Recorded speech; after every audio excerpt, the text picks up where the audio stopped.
Look like we got Charleston White, Anton Daniels.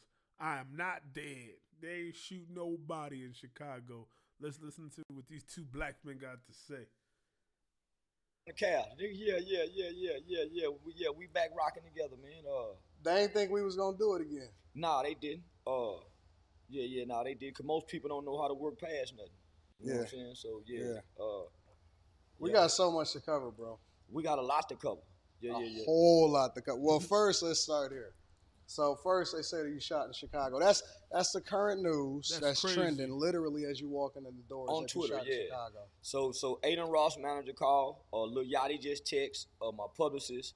Quite a few people say so according to the reports, I've been shot by three people, and I'm currently waiting for the medics. That's what I read too. He was waiting for the medics, and he was rushed to somewhere in Chicago, and that's crazy how false news. 2024. Why do they want you out so bad, bro? False news still spreading. I've been playing a villain. I came online playing a villain, and so the persona and the character have superseded who I am in real life. So everybody want to take a shot at me, I guess. Yeah, man, they coming after you. It seemed like on everything. I don't know. It seems like it because so a lot of these old arrest videos is coming up. Nigga, I saw that shit. I'm like, man, and these are not regular people that's releasing these videos. Yeah, that's what I'm wondering. Yeah, so if you look at these platforms, homie, these aren't social media people that's releasing all these arrest videos of me. Some people say it's a smear campaign, but nigga, I ain't done nothing in life to be smeared. Yeah. You know what I'm saying? Who is it? I'm out on bond for a YouTube skit from 2020, 2021, where I got a mace gun, but it comes with a water canister. And so I sprayed sprayed water toward a cat, pretending like it's mace. And I turned the camera around and said, I just maced that motherfucker. So somebody online sent that to their local police department. Their local police department sent it to my police department. They contacted me probably 2 or 3 months after that happened and told me, man, with Charleston, you need to be careful. After I done that Cam Newton interview, I spoke about some things that I dug up some old bones in my city. Yeah. And so after I done that Cam Newton interview, I had a warrant for that animal cruelty, which was from 2 years ago. So animal cruelty and two aggravated assaults with a deadly weapon from when the guy attacked me at the barbershop. Yeah. And they had a gun when they attacked me. So they wanna drop those 2 charges, and they want to give me a deferred probation. He gonna be like Cat Williams, like, hey, I got charges, but I ain't got no convictions. For the animal cruelty, they can charge. So just people thought you was gone forever, bro. So just the fact that they're even offering me deferred probation lets you know it's some bullshit. They just want you to plead guilty. Say he did it. That's how you know it's some bullshit. Fight so I wasn't arrested, right? So I'm out on bond. If you ain't do it, you gotta fight it, man. You gotta fight it. If you got the money, you gotta fight it. He got it. I've been out on bond. December make a year. I was out on bond 9 months before the grand jury ever indicted me. So it took 9 months for the grand jury to indict me. Since I have two aggravated assaults with a deadly weapon and the animal cruelty, so there's 3 felony charges. So they got me on what they call bond probation. Yeah. So I'm on bond probation where I go report to a bond officer once a month. I take UAs, I pay monthly court fees, and so I caught a dirty UA for smoking weed. Motherfucker know I'm gonna smoke that weed. So I caught a dirty UA. So well, let me just say this: some niggas tried to rob me for my jewelry. So I woke up one morning, went to the wash interior, didn't have no motherfucking business going to the wash interior, and I went in the hood, just to wash my comforter. So at the wash interior, some niggas tried to rob me. I wouldn't cooperate. I didn't give him my jewelry. Nigga hit me in the head, and then they ran out. So he hit me in the head with the assault rifle and run off. He tried to snatch one chain. So I started having problems sleeping, and so I had started back smoking weed. So I caught a dirty UA. What? That's why I stay in the house, man. I got too much mental illness, PTSD going on, and I just can't. My spidey senses. I go around people, man. My spidey senses going off. You know, like Spider-Man in the movies, when right before something happened, bad happened, he get that spidey sense, and then he gotta like react to it. That's how I be in the middle of Walmart. I be like, they're about to have a fucking anxiety attack because I'd be like, oh my God, who's gonna do something? Somebody gonna do something? I gotta save all these people. Who? I'll be watching people, man. July, I went to report in August. I was arrested. So most people, so I was arrested in August for violation of my bond condition for testing positive for THC. Yeah. My bond went from 15,000 to 30,000, 30,000, 30,000. So I had to make a $90,000 bond just for smoking weed. So I said, man, fuck rules, that weed. Man. You gotta play the game. So I quit smoking. Shit, I quit smoking. Crazy. So I went like a month and a half, almost 2 months, a month and a half without smoking. I went and seen a psychiatrist. The psychiatrist referred me to a doctor. I met with a Texas medical marijuana doctor. They prescribed me marijuana. So I got a real prescription to smoke marijuana, but Texas is still a state that doesn't adhere to the laws of marijuana. So I got a prescription to smoke weed. Says 4 times a day. And so I gave it to the bond officer. They drug test me, and the judge said, fuck that prescription. Really? Seriously? The judge said, fuck that prescription. So what he told my lawyer was, if it was his first, if this was his first time, I could understand. Yeah. So it looks like I went and got that to, you know what I'm saying, to avoid the bond condition. So when I went back to court, I had a court date October the 10th. So I've been going to court every 2 months. I had a court date October the 10th, and I already knew I had a warrant out for me because I had tested positive. But the courts hadn't had the prescription or the letter from the doctor yet. So when I went to court, the judge was pretty upset with me, as he should have been, and he detained me. So he made my bond insufficient. So I wasn't arrested. He made the bond insufficient and made me sit in jail for the weekend. So Thursday, Friday, Saturday, Sunday, and he told my lawyer we'll talk about it on Monday. My lawyer went and spoke with him on the chambers on Monday. He told my lawyer, I'll let you know. I'll send you an email by the end of the day. So when I got my new bond conditions, the judge signed. He gave me a bond probably about the time stamp on the paper, like 4 o'clock. So he waited to the end of the day, gave me a bond, and I appreciate that. Alex Stein, daddy, shout out to Alex Stein. His dad been owning a bail bond company for like 40, 50 years, real good friends with Trump. It's crazy because you're supposed to like be a judge and be like impartial, but they still human. Like everybody just can't be as truthful as we are right here in the cave, right? Everybody ain't that truthful. They still get emotional about things. They made my bond. So yeah, so they did so they made my bond. My bond was made Tuesday, 10 o'clock. Because of who I am and what I am to my city, my processing out of jail take 24 hours. Typically it's here, so they took 24 hours. They released me back to the bond people. They gave me some.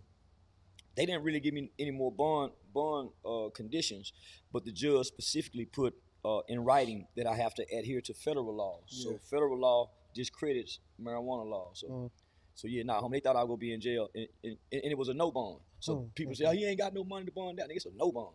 Yeah, it was a no bond. So I sat in that motherfucker 5 days, about to have a heart attack, going crazy. Shit, nigga, I ain't no jail, nigga. I've never been. I went to the boys' home as a kid, my nigga. So I ain't never been in and out of jail. I've never been to prison. Nigga, but it gave me some much needed rest. It gave me a time to reflect on my marriage. Nice. So I'm just in there reflecting on my marriage, homie. And I'm saying, man, I'm really I'm saying, man, nigga, you a no good riding motherfucker, because my wife jumping through all these hoops, my nigga. When my wife came into court and she seen me sitting over there and they had shackles on my leg, she almost started crying. So just to look, crazy. Man, just to look in her eyes, to see me in discomfort, man, she teared, man, just that love. And I'm saying, man, nigga, wrong in a motherfucker for how, nigga move out here. So I'm just reflecting, man, I'm gonna be a better husband to my wife. So so she was closing on a new house. So I paid for the house while I was in jail. I had my manager come get my phones and go into my banking system to transfer the money into my wife's bank account for me so she can get the keys to a new house. Yeah, homie, I was just reflecting, and I started back talking to God. Nigga ain't talked to God in about 2 years, fucking with the hoes and that's my strip club. So nigga, I ain't because say, man, nigga, I ain't got on my knees and said a motherfucking thing to God in about 2-3 years. I've been playing God on earth, but nigga, you think that's because you've been so successful? Yeah. Nigga, don't nobody talk to God when shit going right. Yeah, nigga, shit got to go bad. Yeah. But I never want. That's a lie. Or at least they learned already. By your age, by his age, maybe you should have learned already, because everybody gonna go through that probably. But you should learn, hopefully. I told God I never want to be the kind of person. But that's why he's telling his story, so we can learn. I'm 32. I can learn from him right now. Now I got no excuse, right? If you ain't learned now you know. You in trouble. So I tried to play tough them couple of days. Man, I ain't saying nothing to God, man. But shit, nigga, the judge I didn't know if I would go get out or not. So this was scared me. Say this. Scared to God. The first 2 days, I was trying to play tough. Mama Jesus saying, son, Christ, read man. Psalm 91. Man, fuck Psalm 91. Boy, goddamn me about 3 days in. Mama, then what Bible verse you say that was? But crazy. so man, I never want to be the kind of nigga, man, when I get in trouble, man, I ain't gonna just run to God. Man, I don't want my mama to have to die. I don't want nothing bad to happen for me to try to bridge a relationship with my spirituality. I want to do that on my own. So throughout life, I've been able to do that. But nigga, when I woke up on Friday, and I'm in the window talking to God, say, man, listen, you don't see if they gonna let me out on Monday? He said, no. I said, man, what the other God who brought me up here, he said that y'all gonna release me to CSCD on Monday. He said, no, don't say that. Boy, when he walked away from the door, I said, I'm gonna start crying. And it's Friday. So when he come back, I said, man, can you check for me? Boy, when he came back, he said, well, I see a court date. I said, a court date? Nigga, they ain't never gave me no court date this motherfucking fast. He said, yeah, you got a court date for December 12th. Nigga, I damn near passed that. I said, oh, they been keeping me for 2 months. Oh, man, dog, nigga, I damn near cried. I said, man, I get up, mama, man. Nigga, so I went to panicking. Thinking, man, I might have to be here to December 12th. I'm thinking about all the money I'm finna have to return for bookings. Shit, nigga, I got in that shower, nigga, because I'm in a single cell. Yeah. Nigga, I just dropped to my knees here. Come on, God. I just, hey, man, come on. Man, I ain't done nothing. This goddamn. He had to make sure to let us know he had a single cell before he said, I dropped to my knees. He had to make sure to let him know he was the only one in there. Makes no motherfucker cat. They know that. Nah, nigga. So I broke down to them knees. And all my mama kept saying, son, you gotta repent. I mean, I ain't repenting for nothing. I ain't done nothing wrong. But then I'm thinking, I caused a lot of heartache and grief to my wife. I put her. You think God will punish us for what we do to our women? Yeah, I think ultimately you pay a price. Yeah, You got to. Yeah, ultimately I think we pay prices, you. man. Whether it's in old age or in real time. Yeah. But yeah, you go pay. Especially the one that love you. I mean, my wife loved me unconditional. I hadn't found no condition that she got on me. And when I'm on her saying, man, I'm a fucked up, no good, rotten motherfucker. When she see this, she go call. She said, babe, but you're not. So she never speak bad against me. She never. Man, her love surpasses it all. And I remember her. I feel like I heard him saying this already. Babe, I ain't worried about no hoes. Wives that last hoes. Yeah. So she made me self-reflect with just that statement. But yeah, nigga still is no good, rotten motherfucker at time. Well, I mean, be better. They still apparently. You think it's another Charleston White in Chicago? It sound like I hope it is. He accepted it. Yeah, because who would just blatantly make this up? Oh, come on, that man. is crazy. But nigga, it's a blue check. It's a blue check on Twitter. So who would risk the credibility of their platform? But then it's clickbait. So it's clickbait. Yep. I ran into you yesterday. Yeah, was that unexpected. yesterday? Yeah, yesterday. Unexpected. I just fresh off the plane. This city is so small. Well, you know what? The world is small though. It is. Everything is small. So I don't know if we want to say where we was at. Hell yeah. Shit, let's promote the business. It was a hell of a club. The daytime motherfucking club. I want to go back. And they had some little girls. They had some lookers in there. Nigga, they had some women in that motherfucker. Yeah. Man, listen. I frequent a lot of strip clubs.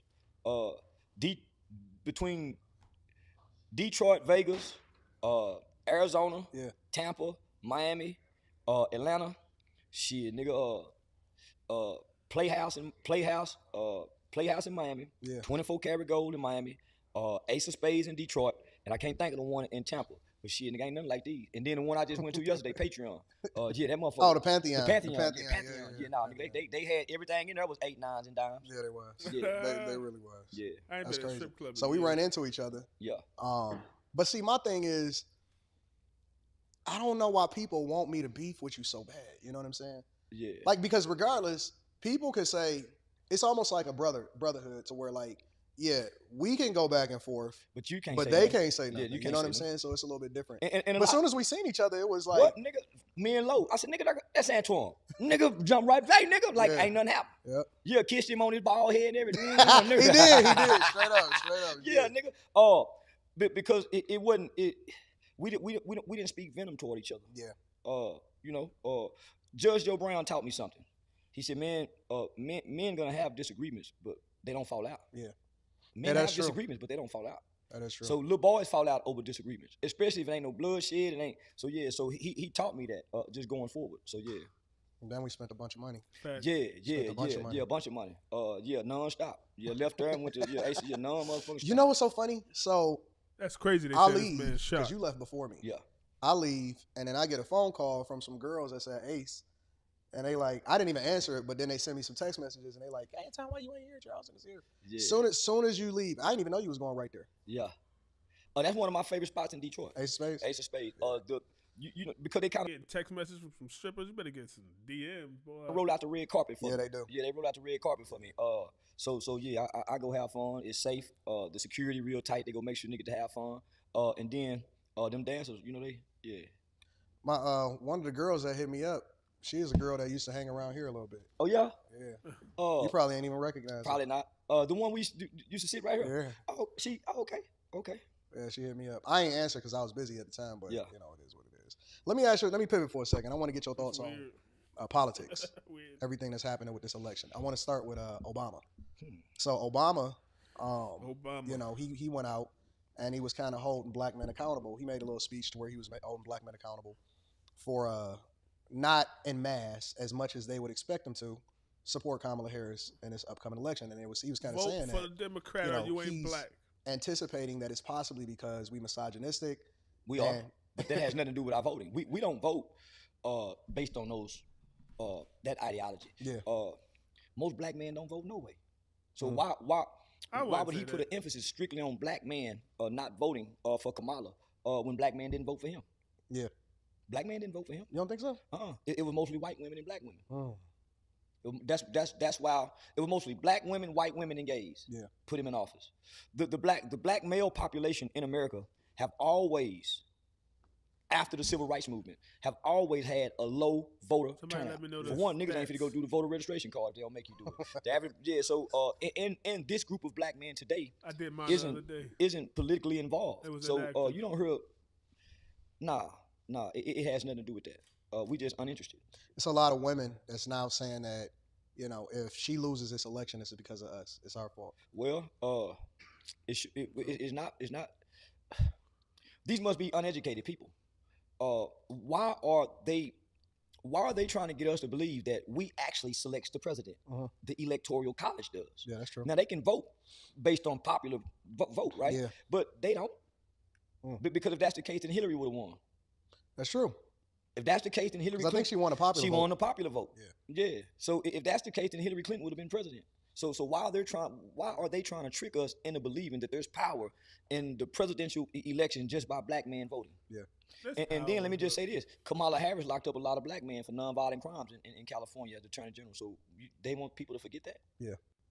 Well, one of the things is I seen my guy hit me up and he said, Anton, I don't know why they want us to vote based off of identity politics.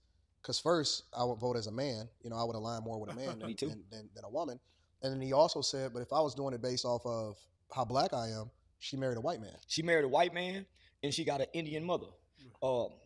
Historically, Indians in this country have never been our friend. Yeah. I don't know about that. I'm talking about true that she married a white man. So you want she got a Jamaican father whom left her when she was 6, 7 years old. So she don't understand our culture.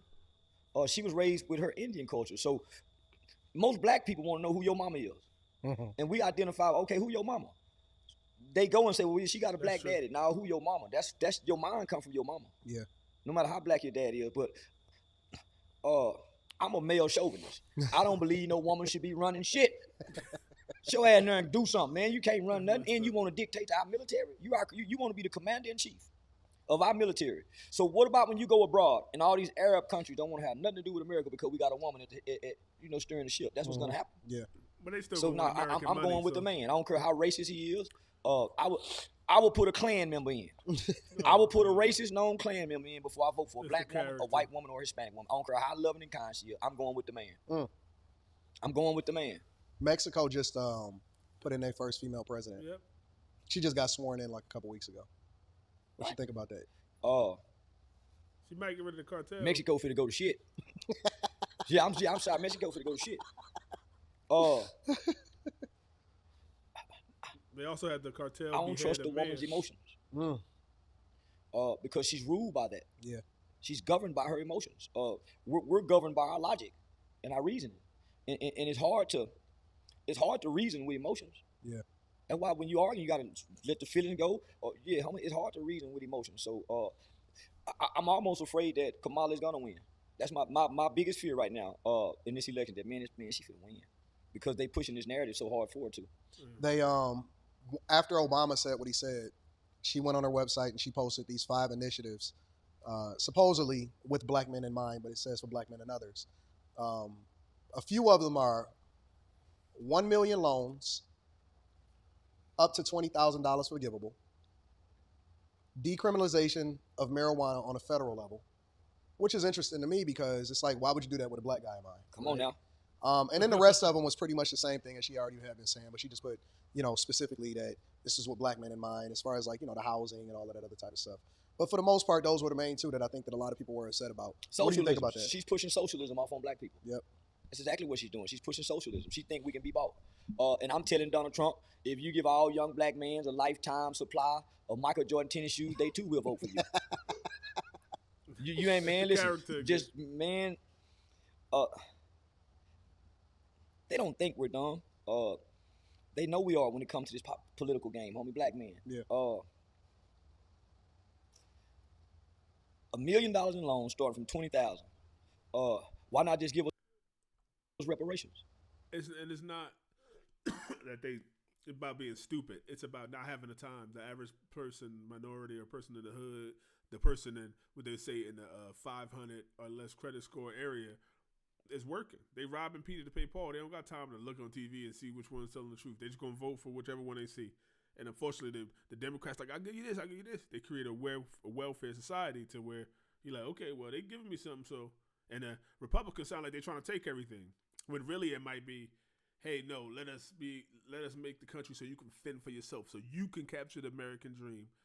And the Democrats like, hey, don't worry about that. We're going to help you get it. We're going to give it to you. When they really don't. It's a trick.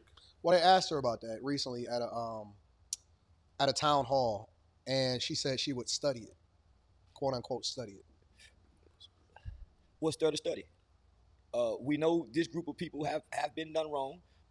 We know that nobody owes them something, but we deserve to specify however it is that they feeling or they dealing with as far as what the results are going to be with this election. Yeah. Man, they don't. The Democrats are very clever.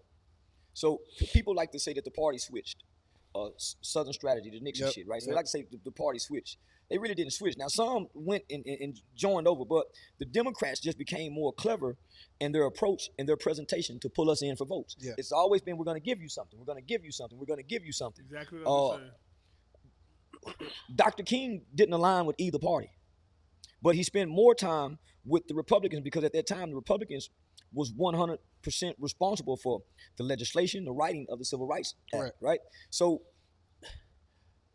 somewhere in the 90s and the 80s, the Democratic Party began to get in bed with Hollywood celebrities. Yeah. So now that's why you see from Kamala, Obama, all of them ran to our black celebrities. Oh, Jay-Z. I just seen Lizzo just campaigned in Detroit. Usher was just in Atlanta. Yep. And so all of these celebrities Man, are now, Plies, which Megan I don't Stallion. understand it, because if you're somebody like an Usher, why would you want to, I guess Taylor Swift is kind of too big, but I don't understand why they would put their brand on the line in order to, because half of the country is going to go one way or the other anyway. But because they're paying them. They paying them like that? Yes, man, they raised a lot of money this year. Man, and let me just say this. I see ads everywhere. Man, we didn't pick her. They gave her us. They gave her to us. Said, this gonna be our president. Joe Biden, get your ass out of the way. This gonna be our president. Man, they didn't pick her. Yeah. But when she said, okay, I'm running, man, she raised so much money within 24 hours. So it's so if you watch George Bush movie, now Mama Bush was a strong woman. So there's an element of every president that has been in that White House where there was a strong woman in there. Jackie Kennedy. They have some influence. They got to go to bed together. Yeah. And of course, the pressure that the president has to go through and that they put him under. Who you think he confide in with the most trust? His woman. Do you think that Obama was influenced by his family or something like that, or somebody around him, to push this alphabet community agenda on us or something like that? Because when he first came in, he might have been for it. I don't know, but I remember saying he wasn't. That's what I'm saying. I remember him saying he wasn't. He was against it. Right. Yeah. That's what I'm wondering is what made him evolve over that 8 years to where he then decided that he wanted to push this agenda? The party, the Democratic Party. The Democratic Party. We do have a third party. Yeah. They're just invisible. It's the gays. We have a third political party. It's the gay people. They heavily are heavily Democratic though. That's Heavy. that's the third party. It's just called LGBTQ. What do you think about the migrant crisis? What do you think the real agenda was with that? For votes, because the black man won't vote. So we need somebody. So it's just like we need somebody to replace our slaves. We need somebody to replace this cheap labor. And we getting uppity. We need this. We need that. Reparation talk. They're like, whoa, hold on. They getting uppity. We need to bring in some more minorities. Start over. We can give welfare food stamps to, and they'll love us for another 60 years. Going forward, because we don't vote, they need somebody to replace that. Yeah. So this is what we're seeing. And they're already trying to make the ones that's here, who got here illegally or however they got here, having them the ability to vote in this election. Mm-hmm. They're trying to really push that. A different mindset, not saying that they terrorists or not, but because the way that I see it is everybody feel like they're right. Yeah. Right? Because if I'm fighting you, I'm not fighting you because I hate you. I'm fighting you as a nation, as a country, because I genuinely believe that I'm on the right side of history. Yeah. You know what I'm saying? Yeah. And so the person that's on the opposite side, it kind of reminded me of this recent interview with Kamala Harris on Fox News. And so she went on Fox News or whatever, and it was tripped out because I seen it one way. And when I would listen to everybody on social media and what they were saying, everybody seen it a different way. I thought she looked stupid as hell and that she didn't answer the questions at all. And, you know, she tried to give word salad and all of that. And some other people was like, oh, no, she was so on top of it. See, the difficult part is once you out of the cave, right? Once you Neo and the Matrix, once you get that shit disconnected and you're like, oh, man, this is crazy. This world ain't real. Everything we worry about is not real, and it's manufactured, and they make us fight each other. Well, remember in the Matrix, you still had that guy who loved it. You got the guy who was out, and he decided to go back in. He like, listen, I don't care if it's fake. I love the taste of a steak. So you got people, smart people that come back in here. They know it's fake. They become politicians. They play games, and then the good people who are smart enough to identify it, a lot of us go, you know what, I ain't playing this game, and they go off and do something else. No, if you're a good person and you see this for what it is, you got to stay in the game. You got to play it. Forget the game, it's rigged. So what? I'm still going to play it. Help other people get out of the cave. Help other crabs get out of the barrel. Destroy the barrel. Don't just leave and, you know what, I ain't playing this game. I'm free. I'm going to water. No, you got to come back in the cave.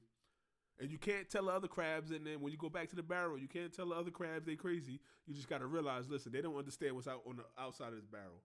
I got to trick them. Tell them, hey, you know what? I think if we all stand up together, that they'll give us more food. And really, you just going to wait till they get to the top and just throw them all over. Whatever it is, I don't know if that even sounds right. But listen, once you get some money, once you start to see like, oh, you know what?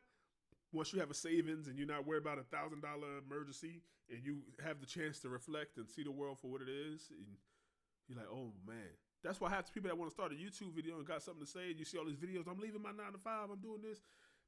They're not trying to leave the world and be lazy. They're trying to chase the American dream and say, you know what, I see this.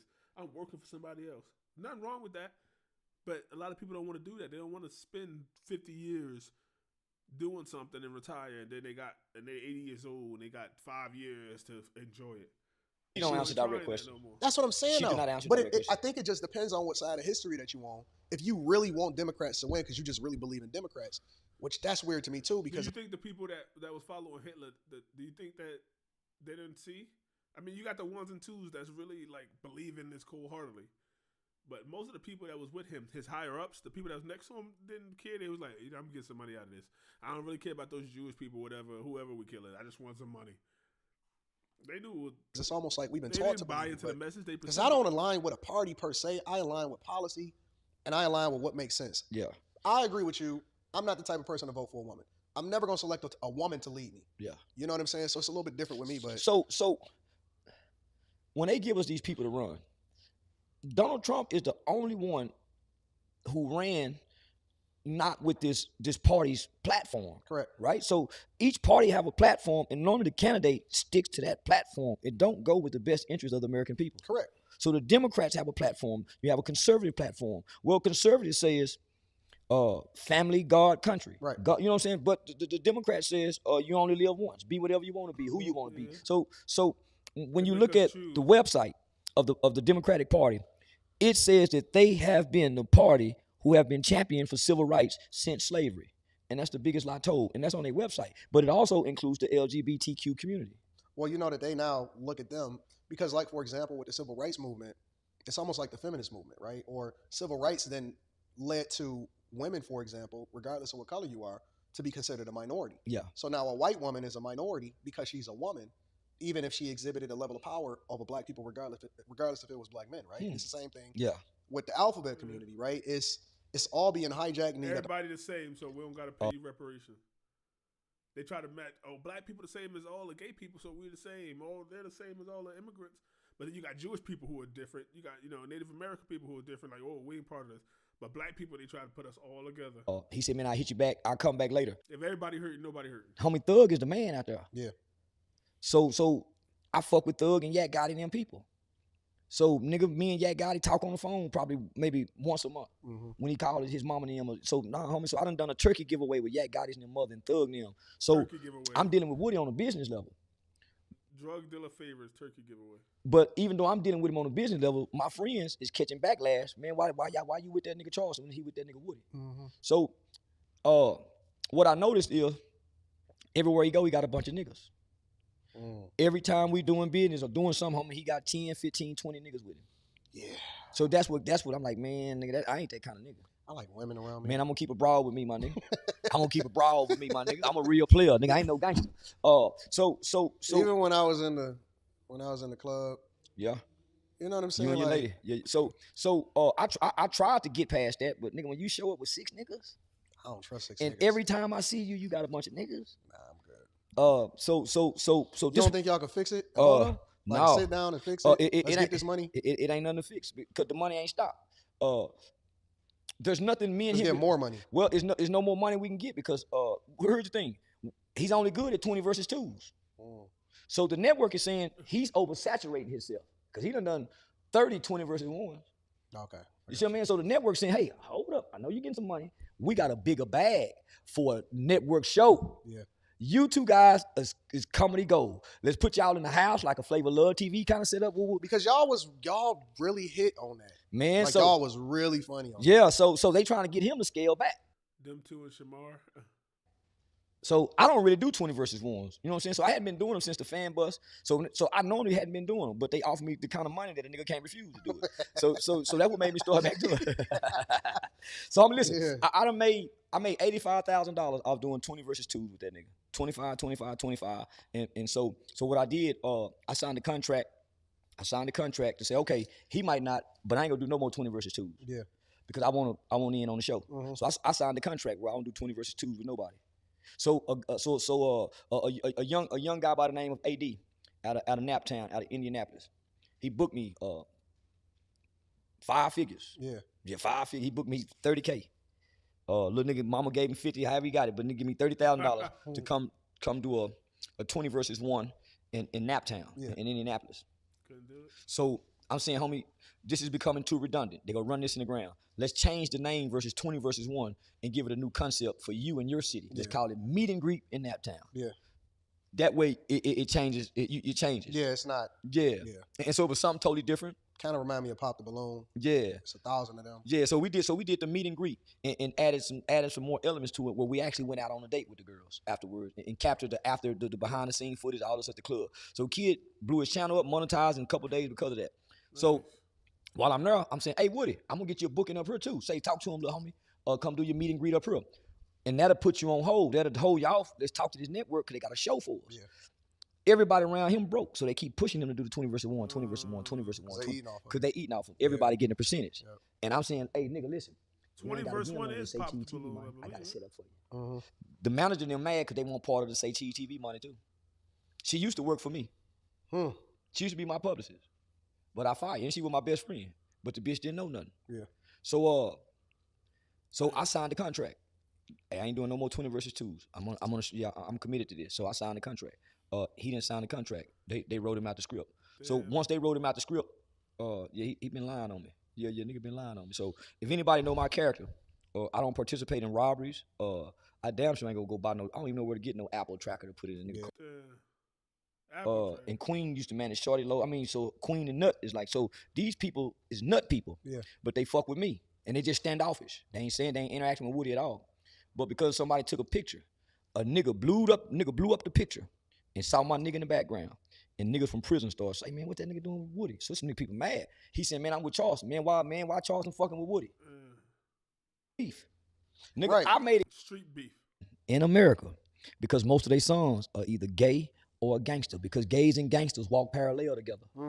That's why he and Shamar is so well beloved. Oh yeah. That's Shamar is the gay dude. The gay dude, right?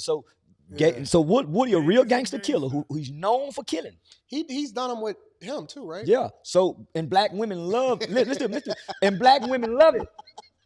And because black women love gangster niggas. Yeah. They want to have baby. Our black women love gangsters. Yeah. They don't love us straight. So the one guy with the balloon pop, he was I can't remember what it was, but he was a professional guy. All the women popped the balloon, and they got a lot of backlash because this guy had a career. Yeah. You know what I'm saying? So yeah, I know what you know what I'm talking about. Yeah. So, but all the women is fascinated about this gangster killer. Mm-hmm. They fascinated with the gay dude. So I've been saying, homie, listen. Black women raise their sons to be either gangster or gay. They don't know how to raise them to be men. Damn. She's gonna push them to the opposite end of the spectrum because of who she is by emasculation. So most gangsters are emasculated men. I agree with most gangsters are emasculated men. I agree with That's why real gangsters rape other boys in prison. That's why prison rape comes from the gangster niggas. It ain't the weenies, it ain't the weak niggas, it's the gangsters who rape in prison. And they come home and play gangster again. Yeah. So, homie, gangsters and gays, they go together. So that's why it's such a fascination with Shamar and Lil Woody, because we idolize Killer. Yeah. Nut Brother coming home. So all the people he done something to, they getting ready to come home. See, I like to get money. Me too. And be around women. Yeah, and so that's crazy. I have all of them. All of them. Charlemagne have all of them, and I've never had a woman make any negative accusations about me. Woo. Yeah, throwing that out there, man. Well, more to come. Yeah. Well, listen, we love y'all. Anton out here trying to do some what is that? That's the Charleston the Cat Williams interview. He gotta put out one of those because that one was wild. Listen, I kind of sped through that one, but go over to Anton Daniels' page. Listen to that one. I'm not dead. He was sitting there literally as this news was coming up. Charleston White ain't dead. Luckily, he wasn't shot. I hope nobody was shot. That's crazy, that last part, gangsters and gays. Because, hey, listen, I agree. A lot of people that join gangs and stuff like that is because they looking for something, they searching for something. They raised by a single mama, and they either really emotional, really sassy, or really emotional, and they like, I can't stand this. And now they can't even control their anger, and they end up in jail and prison. And he got a point. The men out there taking stuff in jail ain't soft. Right? You can't think of he's soft. He taking another grown man and bending him to his will. I don't know. Let me know what y'all think about that in the comments. Like, share, subscribe from the cave, man. That was a lot. That was a couple sessions, man. So if you made it this far, thank you for rocking with me. Until next time. Peace.